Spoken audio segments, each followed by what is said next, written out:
Você já viu isso acontecer. Uma mulher incrível, inteligente, independente, cheia de planos. Preso a um homem que todos conseguem ver que é destrutivo, menos ela. Ela sabe que ele a faz sofrer. Sabe que ele não cumpre as promessas. Sabe que cada volta só traz mais dor. E mesmo assim, ela volta. Por quê? Não adianta dizer que é falta de amor próprio. Não adianta dizer que ela gosta de sofrer. A verdade é muito mais complexa do que isso. Relacionamentos assim são como drogas. Você não usa porque ama a dor. Você o usa porque, mesmo sabendo do estrago, aquele pico de prazer é viciante. Carl Jung chamaria isso de o encontro com a sombra. Freud chamaria de repetição do trauma. Schopenhauer diria que é a natureza instintiva operando sob a ilusão do amor. Não importa o nome que você dê. O fato é, essas mulheres estão presas. Não a um homem, mas a um ciclo. E se você não entende esse ciclo, você não entende por que tantas mulheres continuam presas aos homens errados, mesmo quando tudo dentro delas grita para sair. Relacionamentos com os homens errados não começam com dor. Eles começam com intensidade. O homem errado não aparece mostrando o pior de si. Ele chega como um furacão de emoções. Atenção constante, palavras grandiosas, promessas de futuro, momentos inesquecíveis. É o que os psicólogos chamam de idealização. Ele se apresenta como a solução de todos os problemas, o homem que ela sempre quis. E o cérebro dela responde com um coquetel de dopamina, ocitocina e adrenalina.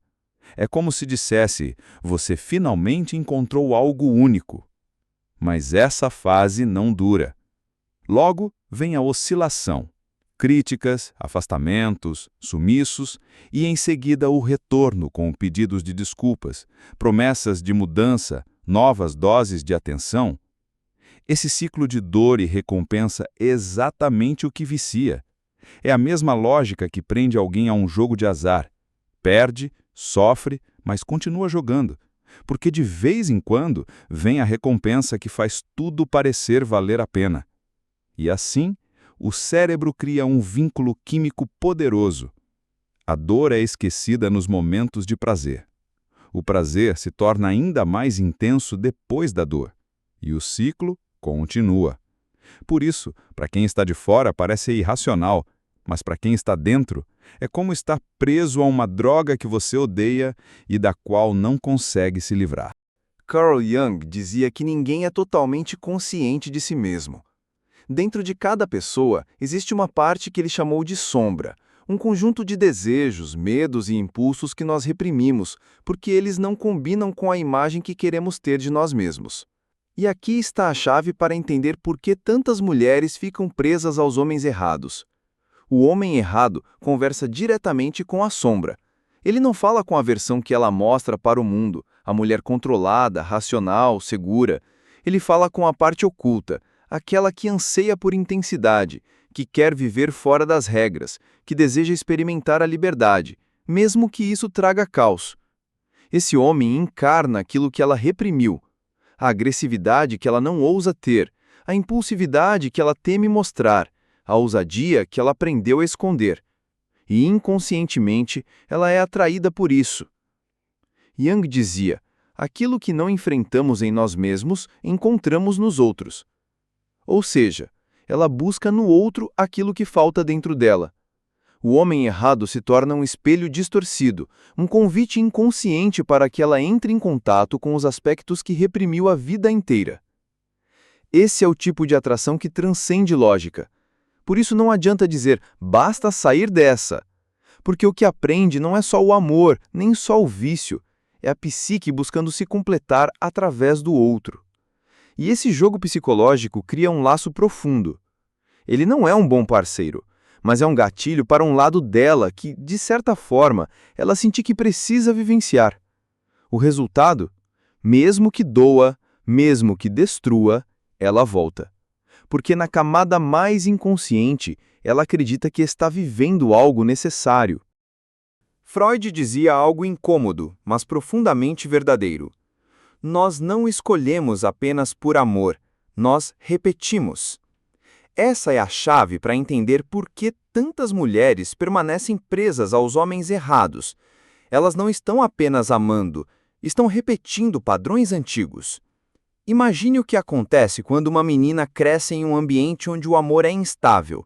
Um pai ausente que aparece e some sem explicações. Uma mãe que só dá afeto quando ela cumpre certas expectativas. Brigas seguidas de reconciliações, em que a tensão nunca é completamente resolvida. Para uma criança, isso é confuso, mas ao mesmo tempo é o que ela aprende a chamar de amor. O amor, para ela, não é constante, seguro, calmo. O amor é dor e alívio, é briga e reconciliação. É sentir que precisa fazer algo para merecer atenção. Anos depois, ela encontra um homem errado, alguém que a trata exatamente assim. Ele dá afeto e depois tira. Ele promete estabilidade e desaparece. Ele a critica e depois a envolve em uma reconciliação intensa. E, inconscientemente, o cérebro dela pensa: isso é familiar, isso é amor. Esse fenômeno é chamado por Freud de compulsão à repetição, a tendência de recriar na vida adulta os mesmos padrões emocionais da infância, mesmo quando eles nos machucam. O homem errado se torna, sem saber, um personagem desse roteiro antigo. Ele revive feridas antigas e, paradoxalmente, ela sente que precisa continuar naquela relação, não porque está feliz, mas porque está tentando resolver agora o que não conseguiu resolver lá atrás. Esse é o trauma como cola. Ele não só prende, mas ele faz a dor parecer sentido. Como se, no fundo, consertar aquele homem fosse a mesma coisa que consertar a criança ferida que ela foi um dia. Mas o problema é que isso nunca acontece, e quanto mais ela tenta, mais presa ela fica no ciclo. Até aqui falamos de psicologia, mas existe algo ainda mais profundo: a biologia. Arthur Schopenhauer, um dos filósofos mais controversos, dizia que o amor, por mais romântico que pareça, é na verdade o disfarce dos instintos da espécie. Ou seja, quando nos apaixonamos, não é apenas a razão que está escolhendo, é a natureza, buscando perpetuar a vida. E isso tem implicações diretas na atração pelo homem errado. Pesquisas em psicologia evolutiva mostram que características como ousadia, dominância, confiança exagerada e até certo grau de imprevisibilidade são, inconscientemente, associadas a bons genes. Mesmo que racionalmente a mulher saiba que aquele homem é instável, distante ou problemático, seu instinto lê esses sinais como força, como capacidade de sobrevivência. É por isso que, muitas vezes, o homem errado não é o mais gentil ou o mais seguro, ele é o mais marcante, aquele que provoca picos emocionais, aquele que desafia, aquele que foge do padrão previsível. E esse jogo biológico reforça o ciclo. O cérebro dela, movido pelos instintos, associa esse homem ao desejo profundo de conexão e reprodução. Mesmo quando a mente consciente grita, ele não serve para você. Schopenhauer explicava isso com brutalidade. O que chamamos de amor é, na verdade, a vontade da espécie, disfarçada para que obedeçamos sem perceber. Em outras palavras, a natureza não se importa com a felicidade individual. Ela quer garantir a continuidade, e às vezes isso aprende exatamente onde ela mais sofre. O resultado é devastador. Psicologia, biologia e trauma trabalham juntos para manter o vínculo. E sair desse ciclo exige muito mais do que apenas força de vontade. Agora você entende. Esse não é só um problema de escolhas ruins. Não é falta de amor próprio. Não é gostar de sofrer. É um ciclo que mistura vício emocional, traumas antigos e instintos biológicos. É por isso que tantas mulheres voltam para os homens errados, mesmo sabendo que aquilo as destrói. Mas aqui está a verdade que liberta. O ciclo só continua enquanto você não o enxerga. Freud dizia que tornar-se consciente é o primeiro passo para a cura.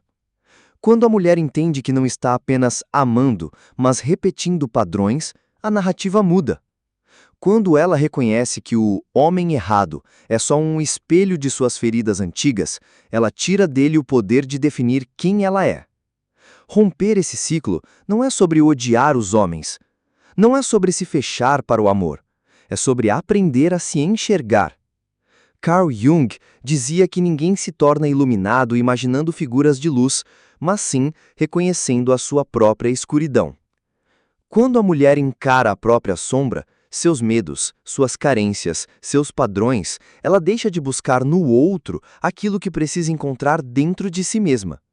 E Schopenhauer completaria: quando você entende que muito do que chama de amor é instinto disfarçado, você para de ser refém dele e começa a escolher com clareza.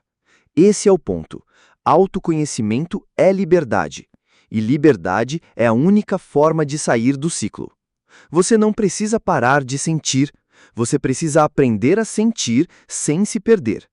A amar sem se prender ao que te destrói. Se esse vídeo te fez refletir, inscreva-se no canal.